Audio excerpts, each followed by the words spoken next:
What's good?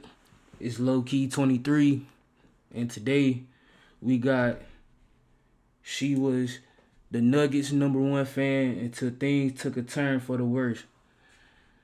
So yeah, we about to get straight into it, man. Like, comment, and subscribe. Let's get it.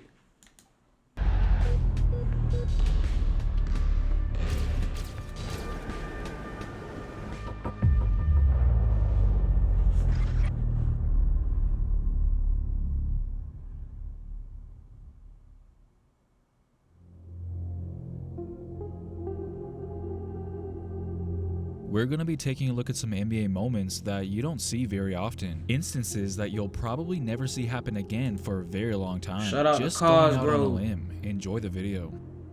It's not unusual for players or coaches to get ejected from a game. We see it all the time, but for a mascot to get ejected has to be pretty rare. Now, I'm not talking about times when it's obviously scripted. I'm talking about legitimately getting kicked out of a game for interfering with the action on the court. Benny the Bull is one of the most popular mascots of all time. In fact, he was the first ever mascot in the NBA, and I'm pretty confident in saying that he was probably the first mascot to be forced to leave a game as well. It was Game 3 of the 1974 Western Conference Finals between the Chicago Bulls and the Milwaukee Bucks. The Bulls coach, Dick Motta, was frustrated with how things were going in the series, and after he disagreed with a foul that was called on his team, Motta ripped off his jacket and threw it at the referee, saying, "Here, you've taken everything else, you might as well take this too," resulting in him getting ejected from the game. Then, shortly after, Bulls captain Jerry Sloan, who was sitting on the bench in street clothes due to injury, ended up getting tossed as well for arguing the call. Again, a coach and a player getting ejected is nothing new, but Earl Strom, who was one of the referees for that game, went where no ref had gone before, throwing out Chicago's mascot while he was at it, after Benny the Bull apparently cursed him out. Now, this isn't the only time a mascot was told to leave, and there's actually footage of this one. On April 4th, 1991, referee Steve Javie ejected Washington Bullets mascot Hoops for inciting the crowd in what Javie believed was an attempt to turn the crowd against the refs. Now, But the referees back then was sensitive as hell. Come on, man. You ejecting the mascots? Come on, bruh.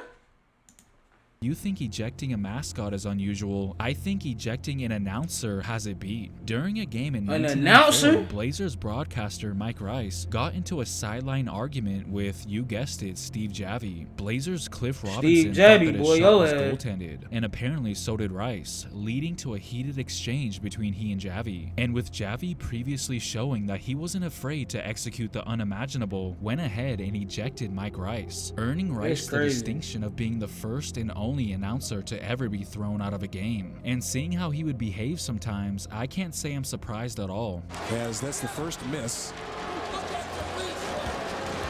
And nobody is off limits when it comes to getting banned either. Teams have showed time and time again that they will not hesitate to ban their very own fans, which I totally understand if it's deserved. But I didn't think I would ever see a team ban their #1 fan. Pretty much every team has their own superfan, a hardcore supporter who has a deep passion for the franchise. But apparently the Denver Nuggets thought that their superfan went a little bit too far. Meet Vicky Ray, who is among the most recognizable Nuggets fans. She's been a season ticket holder for over 3 decades and has held a very coveted spot in Ball Arena, right along the Vicky Ray of the walkway that the Nuggets used to take the court. She would always hug the referees and players, even going as far as to offer them candy. And in her own home is a shrine of some sort with thousands of pieces of memorabilia. Boy, she got the mellows.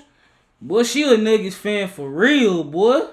She's been loyal to the Nuggets through and thin, but in February of last year, for real, boy, she got Marcus Camby, Nene, Jokic. Feel me? What AI? Where Melo at? Melo, that's my favorite player. I don't see Melo. Where Melo? Where Carmelo, bruh? Vicky's unwavering support hit an unexpected roadblock. She's held season tickets for 32 years, missing, she says, only 7 games outside of COVID. But now the team says she's no longer welcome. She was accused of grabbing a referee as well as hitting a player in the face. Grabbing a ref, and he pushed me away and said no, which I knew was not true. The team wanted them to tell me that a player said, "Vicky hit me in the face," which is near impossible because their face is way up here and my hands were down. She was called and informed that she was being banned, her tickets pulled. Does it hurt? A lot. This is your luggage, right? It has been for 32 years. And I don't deserve to be treated like this. The ban sparked a debate among the Nuggets fan base, split on whether it was an overreaction. Oh, she got banned. It's a little drastic. Yeah, but if she can't follow the rules, then yeah. Seems like there might be another way to do this. Brandy Costello, who would always sit in the same row as Vicky, came to her defense. So let me ask you the hard question first. Give it to me. Does Vicky get out of hand? Never. The players and the coaches loves Miss Vicky. I have a video to show. They love on her, they hug her. She says she'd give Vicky her tickets for the rest of the year so she could sit in her seats, but she can't because Vicky has been banned from Ball Arena during Nuggets. That's crazy. Again, if she really did cross the line, then I guess she has no other choice but to suffer the consequences. But getting punished for notifying that there's a spilled drink on the court is something that I can't even wrap my head around. What? At least the mop-up crew didn't get hit with a tech for cleaning it up. That would have been ridiculous. Is there going to be a technical foul is They called? called a delay of game. Yeah, but because the ball boys came out there to wipe the sweat off the floor. They called a delay of game. Well, that's. Wait a minute. Okay, can you ever remember a ball boy getting a technical foul? Well, all you're worried about is the safety of the players, and they're calling a delay of game on that. I realize that us sports fans can get bored of watching the same team win year after year. But have you ever seen a coach get so bored of winning that he decides to just take the rest of the night off? Steve Kerr handing over the keys, but just for a night. During timeouts in the game, Kerr handed his clipboard over to Andre Iguodala, David West, Draymond Green, and as you just heard, Stephen A. Suns guard Troy Daniels felt it was very disrespectful. So Steve Kerr is always innovative.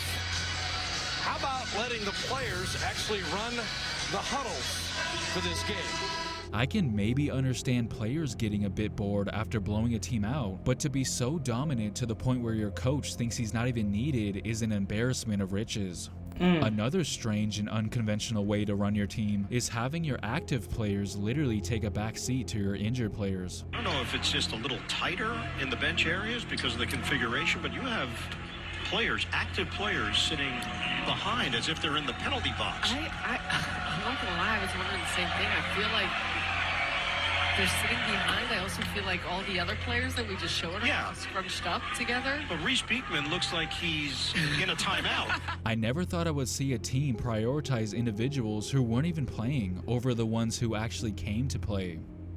Just the other day, I came across an article that took me by surprise, as it's something you don't see every day. In fact, you could argue that the only reason it even happened was because they let it happen. Back in 2004, Candace Parker did what no girl had done before. She won the McDonald's All-American High School Dunk Contest, and did it against future NBA players such as J.R. Smith, Josh Smith, and Rudy Gay. In the final round, Parker covered her eyes for a no-look dunk, while J.R. Smith failed to throw down his dunk, and just like that, history was made.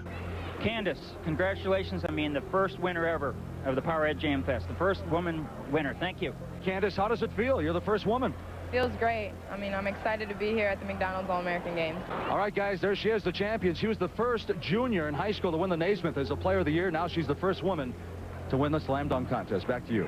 But obviously, people were well aware of the elephant in the room, which was the fact that she was basically handed the title. Her dunks were unspectacular, and only won because the boys in the contest failed to complete their dunks. But at least she was able to admit it. I'm not a fool. J.R. Smith could kill me in any dunk contest, but he missed his dunks. And I was making mine, so... We have history. At least she 100 with it. You feel me? The first woman to win the Slam Dunk Contest. Yeah, J.R. Smith was a beast. Yeah, man. Shout out to Cosgrove, man. Yo, that Nuggets fan, man. Vicky Ray, man. That's messed up, man. She was giving y'all all that money all these years. And y'all gon' ban her, bro. Like, that's messed up, bro. Matter of fact, let's look into that. Let's look into that right quick. You know what I'm saying? Vicky Ray, yeah. Let's look into that, man. Let's look into that.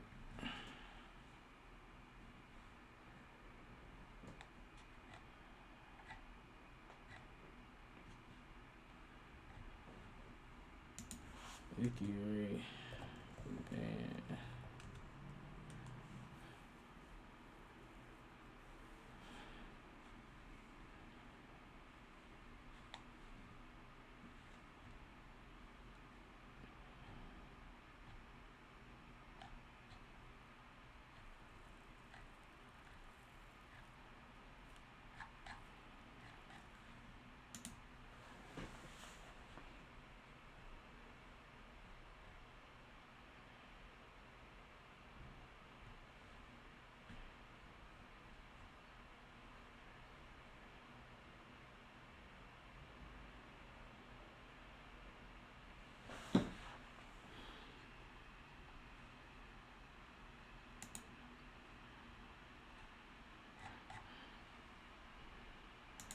Let's read this comment. It says, someone needs to tell Vicky that they just aren't into her. I'm almost positive that it's a couple of players that have an issue with her and she just doesn't realize it. She's probably way too overbearing. That's why they told her she had to stop giving candy and could not come before or stay after games.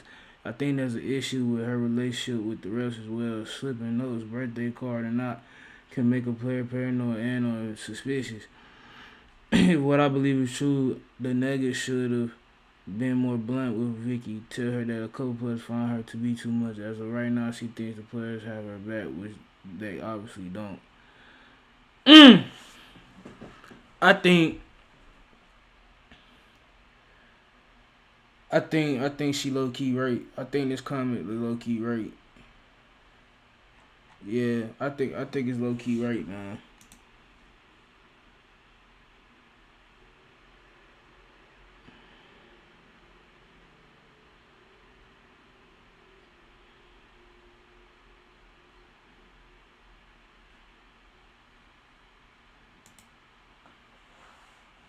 Think she low key right. Oh man, I wasn't even looking at it. Oh man. And whether she should be here. Oh, she got banned. It's a little drastic. Yeah, but if she can't follow the rules, then yeah. Vicky Ray, in all of her years as a Nuggets fan, is not here this night or any more games this season.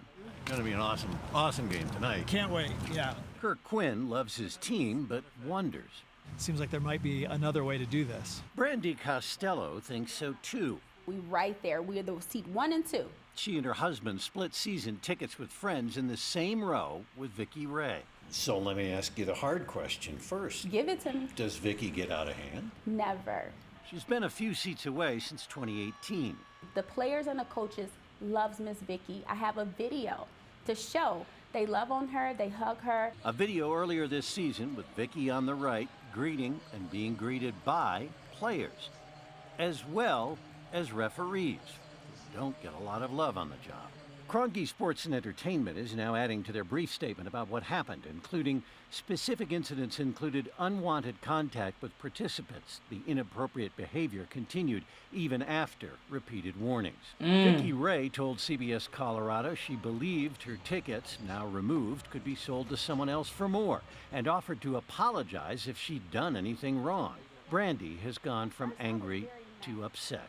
At first I was, oh my goodness, the Christian in me, if it wasn't there, I would have probably said some words. I got very sad because it's been her life. A 72-year-old fan for 32 years. No team to root for. She's family to them. She's like the mom and grandma, you know, of the Nuggets. I mean, so she deserved that respect. Your reporter, Alan Janae. Oh man. Now, Alan, I would argue Vicki is one of, if not the most notable Nuggets fan. We talk about how long that she has been going to games. We've done several stories on her here on CBS News Colorado. How did you first learn about this happening to Vicki? Yeah, it was that prior contact, the stories that you've done, I've done in the past, meeting Vicki in the past, because, you know, whenever there was something going on with the Nuggets, you know, their drive to the championship, well, let's go interview Vicki Ray, the super fan, and we would go over to her house, and in there's a living room full of sneakers and the stuff, and she's just crazy about the team and all of that. And she's been there in the good and the bad years, as we pointed out in the first story. I mean, there were times when the team had given her extra tickets to give away because they couldn't put seats in the stadium, people in their seats. You know?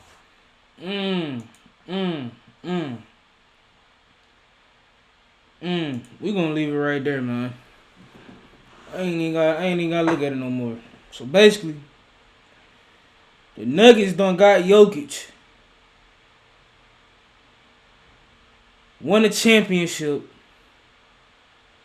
And now they don't forgot where they came from. It's crazy. It's crazy. It's like when a dude, you know, he been with this girl before he got up. Now he got up, he leave her. You feel me? Don't make sure she good, he leave her, you know what I'm saying? That's what it's like. But then again, we don't know the other side. It's always three sides to the story, you feel me? It's her side, it's their side, and it's the truth, you feel me? And whichever side swings over to the truth, you believe that side. So, but it's kind of messed up. I mean, she been giving y'all business for 30-something years. You know, y'all giving her tickets when y'all couldn't put tickets, put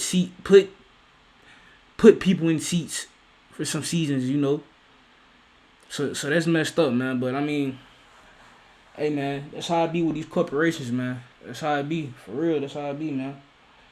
So, you know what I'm saying? Hey, though, in the video, man, like, comment, and subscribe, man. Lowkey23, man. I'm out.